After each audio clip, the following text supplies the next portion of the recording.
인천 지역 민관협의기구인 시민정책네트워크가 대통령 선거를 앞두고 여야 대선 캠프에 인천 지역 공약을 공식 제안했죠. 대선 후보들은 이에 대해서 어떻게 생각하고 있는지 취재기자와 자세한 이야기 나눠보겠습니다. 네, 자 이재필 기자 먼저 대선 후보들의 공약 이제 하나씩 좀 살펴보겠습니다. 자, 제2인천의료원 건립을 포함한 공공의료의 확대. 먼저 민주당의 이재명 후보의 핵심 지역 공약인 거죠? 네, 맞습니다. 지난 9월 이재명 후보가 인천을 방문해 지역 공약을 발표한 바 있죠. 이때 발표한 주요 공약 중 하나가 제2인천의료원 건립을 포함한 인천 지역 공공의료의 확대였습니다. 이재명 후보는 인천뿐만 아니라 전국적으로 공공의료를 확대하겠다는 뜻을 당시에 분명히 했었는데요.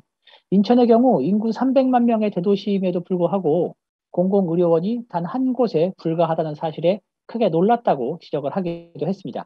특히 이재명 후보는 공공의료 확대는 막대한 예산을 필요로 하는 만큼 지역이 아닌 정부에서 주도적으로 추진해야 한다고 강조했는데요. 이재명 후보의 말을 직접 한번 들어보시죠. 시인데도 불구하고 320병상 규모의 소규모 의료원이 단 하나밖에 없다는 사실에 사실은 매우 놀라움을 금치 못했습니다. 국민들의 건강을 지키고 또 건강한 삶을 보장하는 공공의료는 어떤 일이 있더라도 지금보다는 대폭 확충해야 된다는 생각을 가지고 있습니다. 알겠습니다. 다음 공약 살펴보죠. 시민정책네트워크가 인천공항 항공기 정비단지 조성도 공약으로 제안했습니다. 국민의힘 윤석열 후보가 이에 대한 구상을 밝힌 바 있죠? 맞습니다. 인천 지역 시민사회는 인천의 항공기 정비단지를 조성해 지역의 양질의 일자리를 창출하고 경제 활성화도 이끌어야 한다고 이제 생각을 하고 있는데요. 지난 10월 인천을 방문한 윤석열 후보는 인천을 항공정비산업의 중심지로 조성하겠다고 밝힌 바 있습니다. 그런데 항공정비단지 유치를 두고 경남 사천과 인천이 대립하고 있죠. 이에 윤석열 후보는 지역의 특색에 맞게 항공정비산업 기반을 양분해 조성하겠다고 밝혔습니다.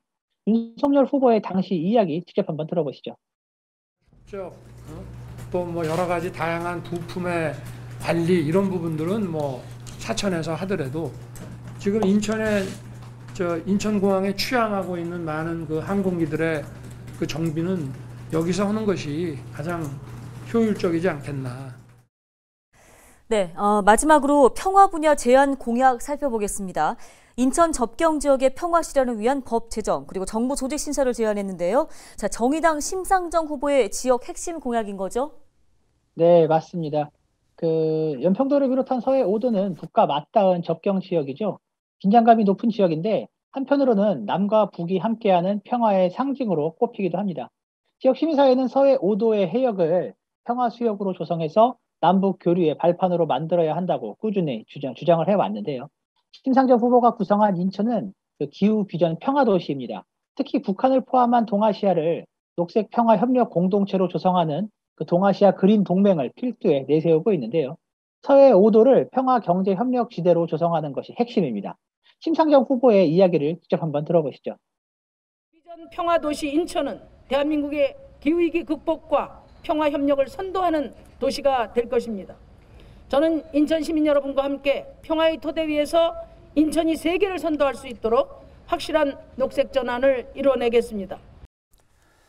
네, 보도국 이재필 기자와 함께 우리 지역의 주요 공약들을 짚어봤는데 전체 유권자의 3분의 1 정도가 2030 세대라고 하죠. 2030 세대는 진영 논리보다는 내 삶에 도움이 되는 정책, 또 후보를 선택하는 경향이 두드러진다고 하잖아요. 네, 그렇습니다. 2030 세대의 표심이 관건이 될 수 있다는 전망도 나오고 있는데요. 자, 내년 대선 후보들이 우리 지역에 어떤 공약을 내세우고 있는지 꼼꼼하게 짚어보고 신중한 선택을 준비하겠습니다.